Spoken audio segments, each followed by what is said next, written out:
Hello and welcome to the Growing Green podcast. Your host, Jeremiah Jennings, is the owner of Growing Green Landscapes in Birmingham, Alabama, and has a passion for growing the entrepreneurship community for those who are young in business. Being a business owner isn't easy, especially in the early years, and that's why in this show we dive into a wide range of topics covering all the challenges small business owners deal with. Even if your company is generating $1 million or more, the stories from our great guest and Jeremiah's own firsthand experiences will propel your business forward. And now, here's your host, Jeremiah Jennings.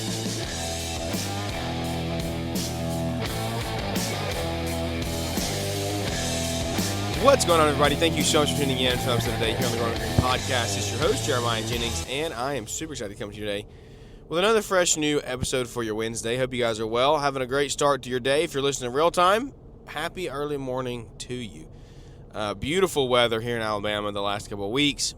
We've been rocking 85s, usually during the day, 85s to 88s, which is nothing. That feels great. And then in the evenings, we've been low 60s, high 50s, which has been just absolutely amazing. You get to work in the morning, get to the property, and everything just feels nice. There's a little layer of fog on everything. Man, it feels good.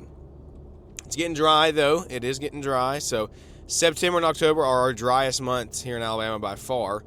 And usually that's when everything starts getting a little cooler. Grass starts slowing down a little bit. Last year we had an extremely wet September and October, which was great. We kept mowing through literally like December. This year looking like it's going to slow down a little bit sooner, so that's right around the corner. But anyway, I hope you guys are doing well and having a good beginning of fall season here for you. We are rocking and rolling, still mowing, still putting plants in the ground. Got a big planting job in the next couple of weeks we got to do. Some big privacy hedges. That's going to be really cool. Hopefully get to use a big auger on our skid steer for the first time, make that thing go like a breeze. But I'm excited.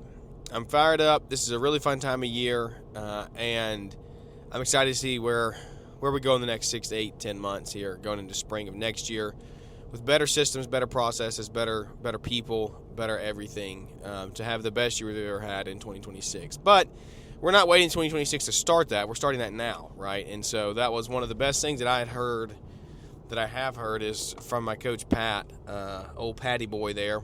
Pat Murray, love him. If you hate him, don't tell me, because Pat's Pat. Pat's the man. And we were recently on a call, and we were talking. I was like, kind of slipped into that whole thing of starting spring of next year, this, that, and the other. We're going to have a great year next year. I've kind of written this year off, blah, blah, blah. And he's like, don't ever say that. He's like, make the changes today. You should always be operating your calendar on like a rolling 12 months off of whatever the next day ahead of you is. Like, that's the start of your year. That's the start of your year. And so don't wait to make a decision in 2026 that you can make now to start seeing positive changes from. So just remember to think about that and kind of attack whatever your challenges are ahead with that mindset and make positive changes when you can. But today I want to come and talk to you a little bit about something that a lot of you probably have dealt with or deal with or possibly will deal with. If you grow a team, you will deal with it. And that is what happens when a good employee leaves. And we've had that happen twice within the last 3 months. And I just want to level with you a little bit and hopefully give you a little bit of like advice and encouragement on how to navigate that, how to become a better leader out of it, and how not to like put a bad taste in their mouth about your company that they're going to go talk to other people about, so on and so forth. So, you know the feeling, right? When that good guy comes to you and they're like, "Hey, I'm leaving. I got another opportunity." And there's someone you trust, right? You can rely on them. They show up. They're good workers. You trust them. And that feeling originally is like your stomach just drops, just falls to the bottom of your pit. And especially when you're like sub 10 people, right? Sub 10, sub 20 people, where each little addition and subtraction moves the needle big time. Because when you have a team of 4 and you lose 1, production goes way down. And so it makes a big difference. And I know that feeling. I know you know that feeling. And I can tell you when I've had before. So we've recently had a very good employee of mine decide to move on to a different career. And he's actually going back to something he was doing beforehand, but he's going to go back to that, and that's what he wants to do. So let me know that. And again, stomach drops, that sucks. Like, great, here we go again. And it's very easy to slip into that mindset of like, you lose someone good and now you have to start over, right?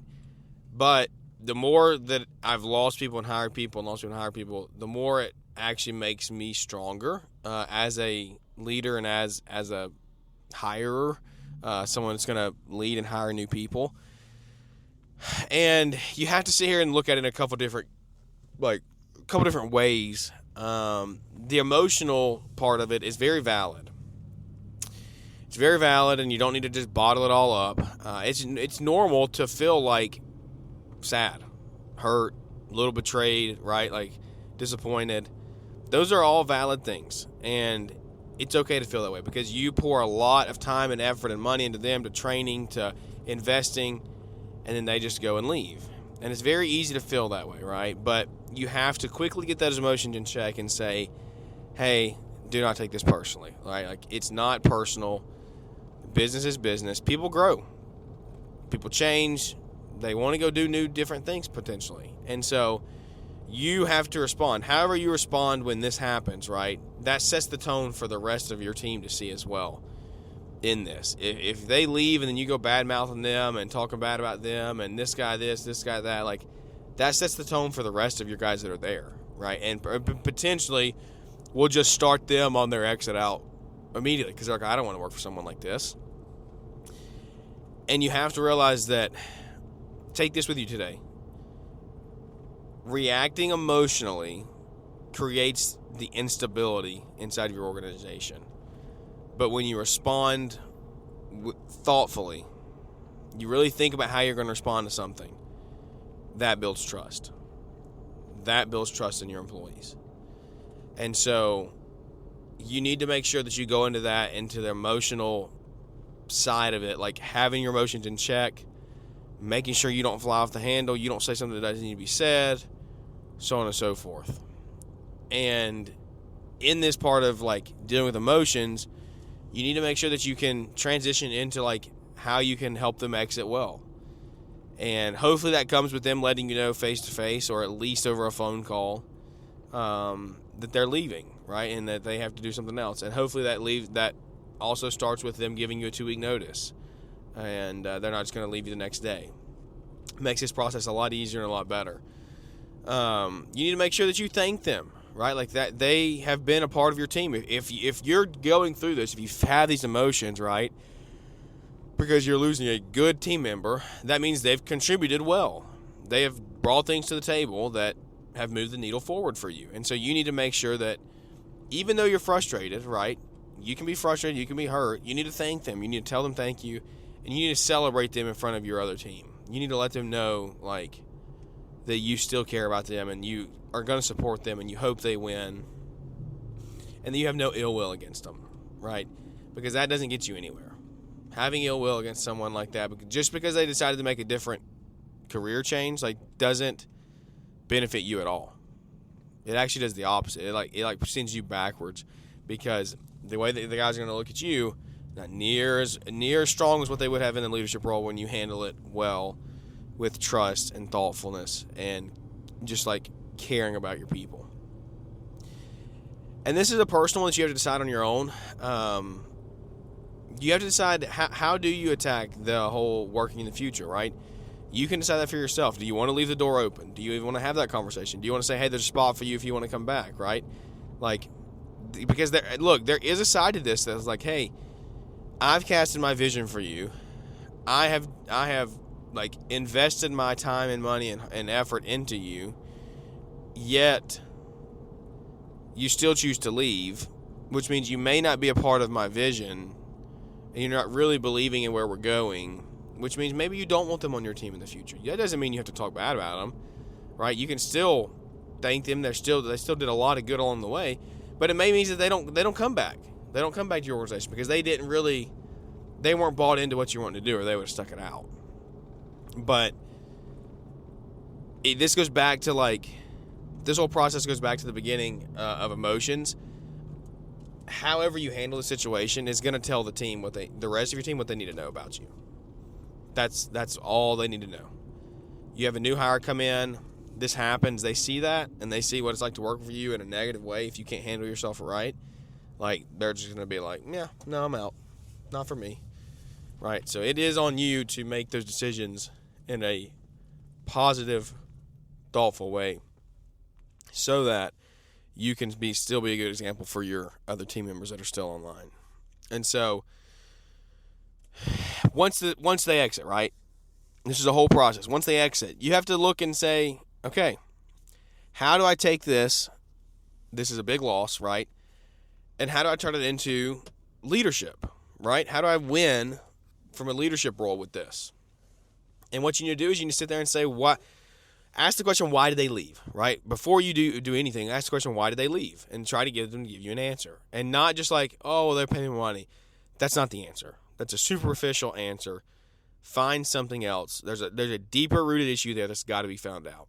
So find that out, and then you can take something to do with that and do with it. Excuse me. And you need to look at the role that they were in, right? Also, forgive the nasalness. Whatever this is I came down with this a week and a half ago. Got better. The kids got it, and I got it again. This time worse. I'm so over this. Look at the role that they were doing, the task they're performing. Did you have it designed well, and did you have expectations set very clearly for them? And I can tell you, there's been times when I'm not in this role, and there's been times when I have. And the times when I have, honestly, make it a little more upsetting, just from the sense of okay, I thought we were really making progress here. We were growing, we were training, we were actually learning. And then all of a sudden something changes. And so that is kind of sad when that does happen. But you can still look at this and say, okay, maybe I didn't have these things right. If I did have these things right, what do I need to do better for next time? Look for the gaps, right? There's got to be gaps in your system somewhere. And here's the thing that you really need to focus on. Did that person that was so good, right, did they have too much in their head? Or was there any of it on paper? Because if they leave and it's all in their head, then yeah, this is going to hit you below the belt, right? But if you have SOPs, if you have things in place to actually train the next person, it's going to be a much more manageable situation. And so when you have this happen, if you don't have your stuff in order, it should hopefully wake you up to say, hey, let me get my crap in order so we know how to fix this moving forward and never have this happen again. And when somebody does leave, we have a training process in place to bring someone else in and teach them how to do these things that they were doing in a 3-month span instead of a year span, right? And so ask the question about culture, right? Is it something about you as a leader? Is it something about the team that they're working with? What is it? Find that question. Find the answer to that question. Ask the other people around you, what is it? What is there an issue with our culture that I don't know about, that I don't see because I'm not there every day, right? Do they feel valued? Do they not feel valued? What's the issue there? And the thing you need to make sure that you're really paying attention to is that, like I said with the SOPs, if it all falls apart because one person leaves, it's not just a people problem, right? It's not because that person left. The issue, the deeper rooted issue, is that it's a systems problem, that you don't have the processes and systems in place to deal with change like this. And that's what you have to fix out. That should be the top of your, that should be the top of mind thing that you're trying to fix. And so when you go through these roles and you edit them, right, you want to make sure that you are actually restructuring them and the responsibilities that go along with them to eliminate the bottlenecks that this role currently had. Because there's currently things in place that there's a bottleneck. It just is. There's no question, right? But this also gives you an opportunity to really promote within, right? Maybe someone else you have that was working under this person has a chance to move up. They worked under him, they saw him, and now they have a chance to move up and take that person's role. Maybe you can bring someone within your organization to a higher role. And so there's positive there, because maybe they thought they were going to cap out and they didn't have a way to grow, but then this person leaves and they're like, oh, okay, well, here we go. And then that gives you new vision, new life, gives them new vision, new life, and maybe positive things happen. You never know when losing someone good actually opens up the door for your next leader to pop out of the woodwork, right?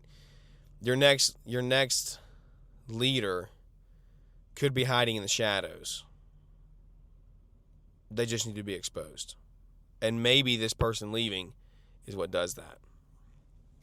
So, as you go through this, whole process, you ask yourself these questions, and I want to go back to leading the current team here before we wrap up. Like, this is what's so important. That new that guy's leaving, they're leaving, right? They're leaving, they're gone, they're moving on.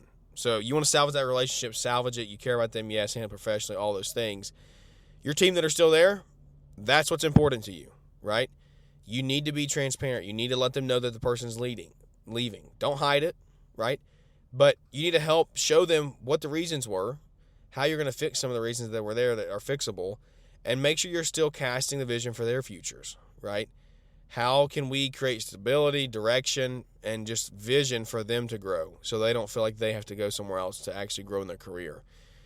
And make sure that you are reaffirming and showing them your commitment to the mission and the vision and the people of your company. Everyone around you is watching how you handle adversity. And that's going to do one of two things. It's going to build trust or it's going to break it. It's that simple. Very, very simple. Good people leaving. It's part of the business. It's hard. You can get through it. Make sure you exit them well, folks. Please exit them well. Improve your systems. Take care of your people that are still there. Guys, I appreciate you. I care about you. I love you. This is a heartfelt topic. I hope it makes a difference for you today. Come back and listen to it down the road when something happens and you lose a guy. Earmark this episode. And I appreciate you. I care about you. I love you. And I want to tell you one more thing before I wrap up. You thought I was about to just roll out of here, right? No, I'm not doing that. We got Dallas, baby. Dallas, Texas, Leanscaper, Financial Intensive. That is in like 5 days from now. It is right around the corner. You need to get your ticket if you want to go. You can still get a plane ticket. You can still get a hotel room. You can do it. 4, 5, 6 days away. Come in there. Build your financial vision for the next 10 years, literally. And then break that down into 1, 2, 3 year increments to where you can see true change, positive change in a short time frame. Lawn AI is going to be on full display. More features coming. Podcasts are going to be recorded. I'm recording. I think Brian Fullerton's recording. Leanscaper is going to be recording their podcast. Kevin Allman may be recording his podcast. There's going to be opportunity there for you to get around a lot of high net worth individuals running large green industry businesses that you should be a part of. It's very simple to sign up. Go to the link in the description today. If it's your first event, it's free. Your first event is free with Leanscaper. So check that out. $3,000 ticket.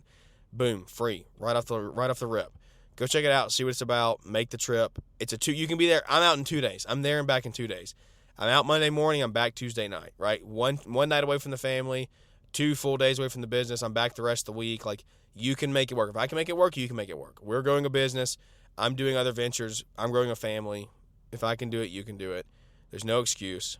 Get out to Dallas this week, this coming week, September the 15th and 16th.